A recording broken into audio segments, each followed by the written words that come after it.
Hello, Owls. Welcome to the Kennesaw State University Wellbeing KSU Podcast. I'm one of your hosts, Natalia Gums. I'm a peer health educator from the Health Promotion and Wellness Center. So today we're discussing a topic that's often misunderstood, and that's emotional eating. So we're going to be going over what it is and how you can manage it safely in your life. Joining us is our expert guest, Danielle Southern, one of KSU's registered dietitians, also in the Health Promotion and Wellness office. Danielle, thank you for agreeing to join us on the podcast today to provide students in the KSU communities with insights into how we can advocate for them openly and behind the scenes. Of course. Thank you for having me today. Absolutely. So, Danielle, to go ahead and get us started, how do you define emotional eating and what distinguishes it from regular hunger or just eating out of habit, for example? Yeah, so boiled down, emotional eating is kind of what it sounds like. It's eating in response to how you're feeling or how you want to prevent feeling for certain emotions. It can encompass both positive emotions like excitement and also negative emotions like sadness or stress. And it's different from physical hunger because it's not usually motivated by that stomach growling feeling, or like maybe you're feeling lightheaded or shaky. Rather, it's not really automatic either. You're not really putting a whole lot of thought into it when it's automatic hunger. So emotional eating, they're usually very aware of what they're doing and either what they're feeling or trying to avoid feeling when they're emotionally eating. Absolutely. Thank you for that insight. And so as an RDN yourself, how can dietitians support clients who are trying to understand and manage their emotional eating patterns? So when I talk to people about it, there's usually a lot of stress or shame around it. And so first, validating that emotional eating doesn't make you a bad person. We're told that we should only eat when we're hungry and not really any other instance, but that's not really realistic. We all end up in situations where we eat when we're not physically hungry, like free food on campus, free Costco samples, like it's a thing.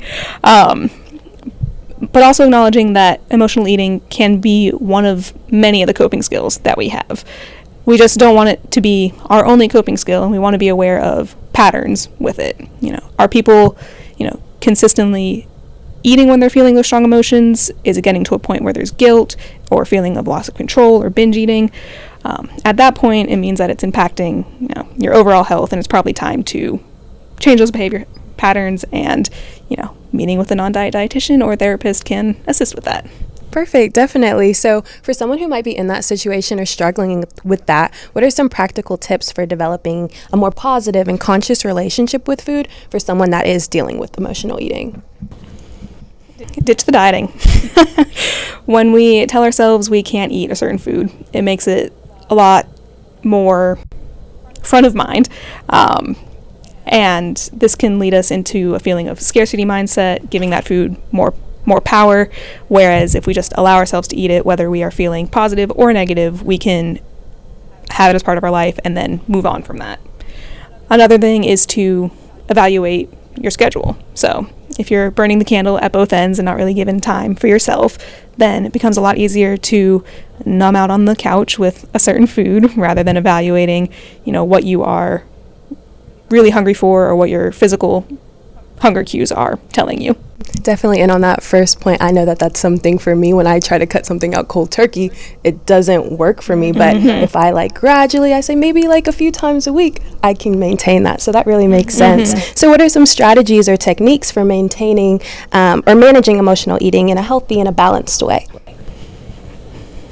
Yeah. So assessing, how are you feeling in the moment when you are doing that emotional eating?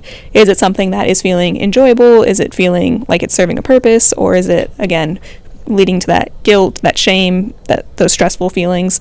And if it is, certain ways to kind of address that is through mindful eating. So whether that is engaging all of your senses while you're eating, or maybe it's taking a second and saying, what am I actually desiring right now? And that can kind of point you in the direction of, what those emotions are telling you. And like I mentioned previously, if you are really craving something, allow yourself to have it. Just having that permission to eat something can take a big amount of that pressure off. Eat it, enjoy it, move on with your day. Definitely. Yeah, so thank you so much for your insights, Danielle. You've definitely given us a lot to think about. So let's say a student has questions or wanted to get involved in your office or maybe even get a job. How would they go about connecting with you or someone in your office? Yeah, so we have a lot of opportunities. We have nutrition volunteers that we're always looking for. Like you said, we hire at certain points throughout the semester, so emailing us at WellCenter, so WELLCTR at Kennesaw.edu is the best course of action. Okay, perfect. Well, thank you so much, Danielle. That concludes our conversation for today, and I'd like to thank Danielle Southern, a registered dietitian in the Health Promotion and Wellness Office, again for joining me for such an insightful conversation about emotional eating, what it is, and how we can manage it safely in our life. Thank you. For those listening, please do not hesitate to reach out to Wellbeing at KSU for any of your support needs and to give suggestions on topics you'd like to learn or hear more about. If you're ever interested in learning more about how to build awareness, knowledge, and skills about mental health and suicide prevention, please register for one of our free mental health trainings. For more information, please visit the Wellbeing at KSU website at kennesaw.edu/wellbeing or send an email to wellctr@kennesaw.edu.